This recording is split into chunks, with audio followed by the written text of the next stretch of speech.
નમસ્કાર. અત્યારે આપણી સાથે નવજીવન ન્યૂઝમાં જે બેઠા છે એ છે રાજેન્દ્રભાઈ શાહ, જેઓ આસ્થા ચેરિટેબલ ટ્રસ્ટ નામે એક NGO ચલાવે છે.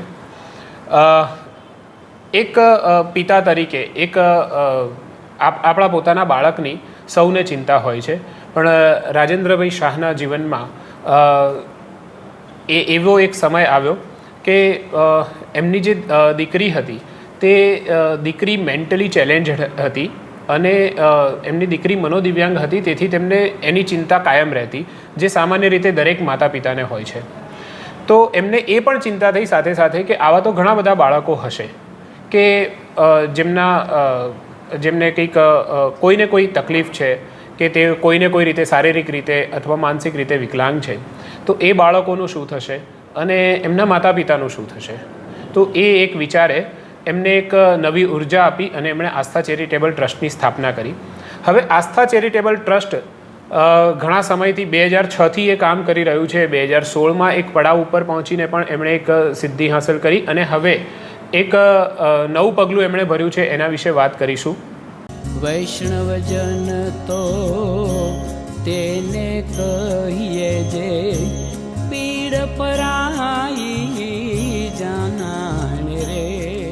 નમસ્કાર રાજેન્દ્રભાઈ, તમારું સ્વાગત છે. આસ્થા ચેરિટેબલ ટ્રસ્ટનો વિચાર તમને જે આવ્યો એના પછી એણે કઈ કઈ એક્ટિવિટીઝ શરૂ કરી? પહેલાં મેં સંસ્થા બનાવી. કોઈ પણ સંસ્થા, કોઈ પણ NGO સાહિત્ય ચલાવવું હોય તો એમાં મેન પાવર જોઈએ, કમિટેડ માણસો જોઈએ. એટલે અમે શરૂઆતના વર્ષોમાં લો ગાર્ડનમાં ભેગા થતા બધા વાલીઓ, અને અમે એક ગ્રુપ ઊભું કર્યું અને એ ગ્રુપમાં એક જાતની મિત્રતા ઊભી કરી, એક સમાન વિચારધારા ઊભી કરી. અને પછી જ કહ્યું કે હવે નવો ટાઈમ હેઝ કમ કે આપણે બધા સાથે મળીને કંઈ કરી શકીએ.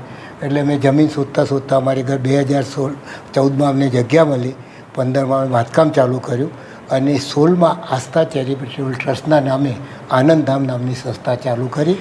શરૂઆતમાં 10 જ બાળકો હતા, પણ અમે જે આખું સંસ્થાને પરિકલ્પના કરી તેવી રીતે કે મોટા પાયા ઉપર જ આપણે કરવું છે અને સારામાં સારી સગવડ આપી નીકળવું. કારણ કે દરેક મા બાપને પોતાનું બાળક ખૂબ વહાલું હોય છે અને એમને બહાર મૂકવું એ બહુ ડિફિકલ્ટ પરિસ્થિતિ હોય છે, જલ્દી ડિસિઝન ના લે. તો અમે વિચાર્યું કે આપણે સંસ્થા એવી બનાવી કે મા બાપને દાખલ થતાં જ એમ થાય કે હા, આ જગ્યા સારી છે, મારા ઘર કરતાં સારી છે.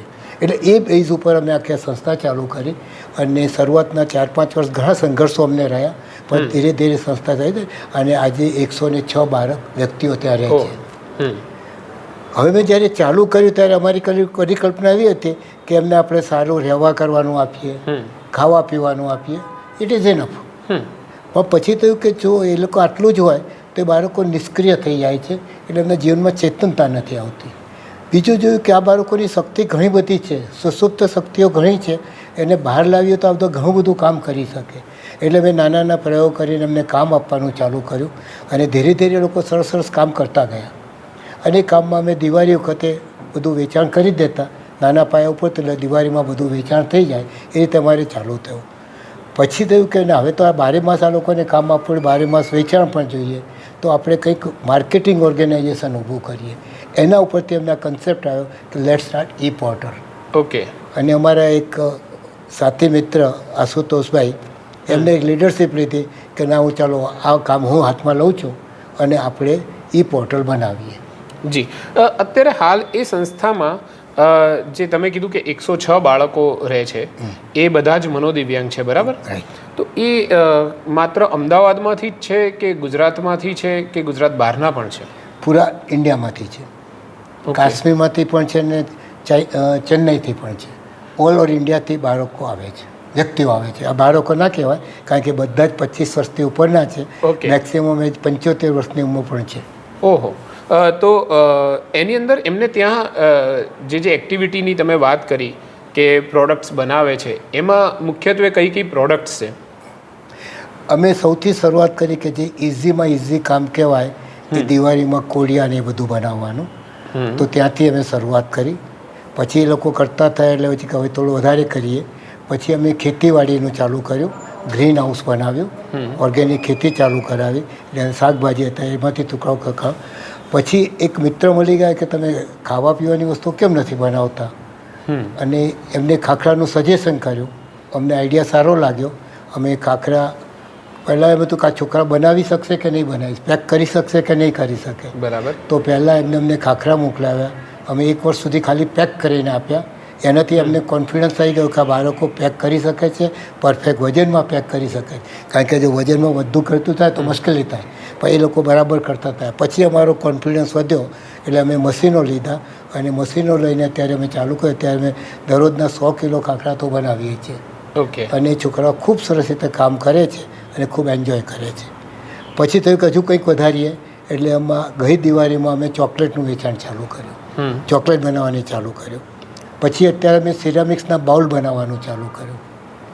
સિરામિક્સ બાઉલ ચાલુ કર્યા પછી કહ્યું આની સાથે આપણે જો નર્સરી બનાવીએ તો નર્સરીના છોડ રાખીને બાઉલ બનાવીને આપીએ તો ઘણી બધી સંસ્થાઓ રિટર્ન ગિફ્ટમાં આપતી હોય છે, તો એમાં આપણને વેચાણ મળી રહે. હા, કોર્પોરેટ ગિફ્ટ તરીકે જઈ શકે. તો એ મેં ચાલુ કર્યું. દિવાળી જ્યારે આવે ત્યારે અમે ચાહે કહ્યું કે ચાલો આપણે કોર્પોરેટ ગિફ્ટમાં પ્રયત્ન કરીએ. તો દર દિવાળીએ અમે બહાર 1 મહિના પહેલાં મટીરિયલ પરચેસ કરી લઈએ, ડ્રાયફ્રૂટ્સ, અને એનું ડ્રાયફ્રૂટ્સનું રીપેકિંગ કરીએ અને જેની જરૂરિયાત હોય કોર્પોરેટરોને એ પ્રમાણે અમને પેક કરીને આપવાનું ચાલુ કર્યું. તો આ બધામાં અમને ખૂબ સફળતા મળતી ગઈ. એટલે એના પરથી કોન્ફિડન્સ આવી ગયો કે જો આપણે આ રીતે વ્યવસ્થિત આખું તંત્ર કરીએ તો આપણે તો જે ફાયદો થયો થાય, પણ આવી બધી ઘણી બધી સંસ્થાઓ છે કે જેને વેચાણનો પ્રોબ્લેમ પડે છે, એમાંથી એ લોકોને બહાર લાવી શકીએ. જી, તો આ તમે જે લગભગ 10 વર્ષથી ચલાવો છો, બરાબર, તો અત્યારે આ લાસ્ટ યર કે એના છેલ્લા 3-4 વર્ષમાં આનું ટર્નઓવર વધ્યું છે? આ ડિમાન્ડ જે તમે વસ્તુઓ મૂકો છો બજારમાં એની વધી રહી છે? આ વધી રહી છે. અમે શરૂઆત કરી ત્યારે હાર્ડલી 5-6 લાખનું વેચાણ કરતા હતા. ગયા વર્ષે અમે લગભગ 42 લાખ રૂપિયાનું વેચાણ કરી શક્યા. અને આજે જે આપણે પોર્ટલ તમે લોન્ચ કર્યું છે, ઓનલાઈન પોર્ટલ, એની કોઈ મોબાઈલ એપ્લિકેશન કે એવું કંઈ ખરી અથવા? હા, એ પોર્ટલ છે આસ્થા કેન્દ્ર .org. એ નામથી તમે વેબસાઇટ ઉપર જાઓ એટલે મારું પોર્ટલ ખુલી જશે. ઓકે. અને એમાં ઓનલાઈન પેમેન્ટ કરીને ઓનલાઈન પેમેન્ટ અને ડિલિવરીની પણ સગવડ અમે કરી લીધી છે કે હોમ ડિલિવરી બીજા કે ત્રીજા દિવસે હોમ ડિલિવરી પણ થઈ જાય છે. ઓકે. અને ડિલિવરી કયા વિસ્તાર સુધી મર્યાદિત છે અત્યારે? અમે અમદાવાદ પૂરતી મર્યાદિત રાખી છે. પછી એક તમને બધો બરાબર અનુભવ થઈ જાય, સર્વિસ અમારી બરાબર સેટ થઈ જાય, અમે કેપેસિટીમાં બનાવી શકીએ ઓર્ડરના, અને ઓર્ડરની જરૂરિયાત વધારે પ્રોડક્શનની જરૂરિયાત ઊભી થશે ત્યારે અમદાવાદની બહાર જઈશું. જી. તો આ જે વસ્તુ બનાવવામાં આવી રહી છે અત્યારે, મોટાભાગે ખાદ્ય પદાર્થ બનાવવામાં આવી રહ્યા છે, ખાખરા, ચોકલેટ, તો એની ગુણવત્તા જાળવવાનું એક બહુ અઘરો વિષય છે અને અઘરું ટાસ્ક છે.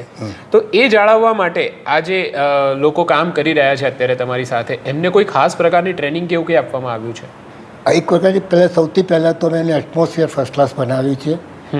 નીચે એપોક્સી કરેલું છે.